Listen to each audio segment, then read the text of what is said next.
Surat civil હોસ્પિટલમાં અંગદાન કાર્યક્રમનું આયોજન કરવામાં આવ્યું, જેમાં સિવિલ હોસ્પિટલના તમામ મોટા ઉમેદવારો હાજર રહ્યા હતા. આ કાર્યક્રમમાં સિવિલ કર્મચારીઓને ધાબળાનું વિતરણ કરવામાં આવ્યું હતું. અંગદાન કાર્યક્રમમાં હાજર રહેલા ઉમેદવારોએ અંગદાનના મહત્વ વિશે જણાવ્યું હતું અને લોકોને અંગદાન કરવા માટે પ્રોત્સાહિત કર્યા હતા. આ કાર્યક્રમમાં સિવિલ હોસ્પિટલના કર્મચારીઓએ પણ ભાગ લીધો હતો અને અંગદાનના મહત્વ વિશે જાગૃતિ ફેલાવી હતી.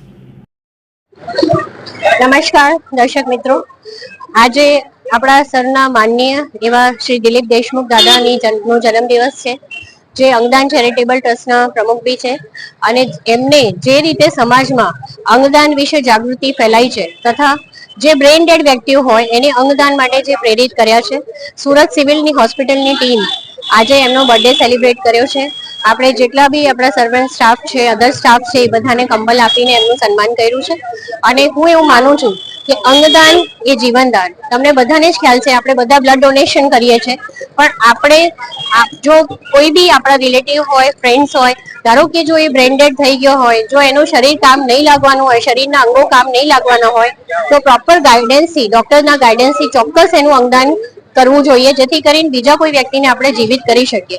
તો શ્રી દિલીપ દેશમુખ દાદાએ આના વિશે સમગ્ર રાજ્યમાં ખૂબ જ બધી વાતો કરી છે, બધાને સમજાયું છે, પ્રેરિત કર્યા છે અને હું એમને ખૂબ જ સન્માનપૂર્વક જોઉં છું. અને આજે એમની બર્થડે છે, ઈશ્વર એમને લાંબુ આયુ આપે અને એ જ રીતે જે રીતે કામ કરી રહ્યા છે, અમને બધાને સાથે લઈને કામ કરી રહ્યા છે, મોટિવેશન આપી રહ્યા છે, એ રીતે હજી આગળ કામ વધે અને સમાજના દરેક વ્યક્તિ એટલીસ્ટ એક વાર અંગદાન વિશે વિચારે.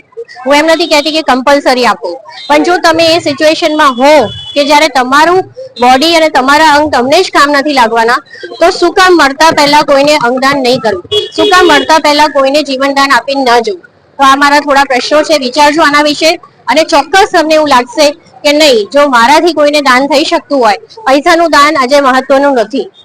પૈસાનું દાન બધા જ કરે છે, વસ્તુઓનું દાન બધા જ કરે છે, પણ મોટું દાન એ છે કે તમે તમારા અંગોનું દાન કોઈને કરો, જેથી કરીને કોઈને જીવન મળે. ધન્યવાદ.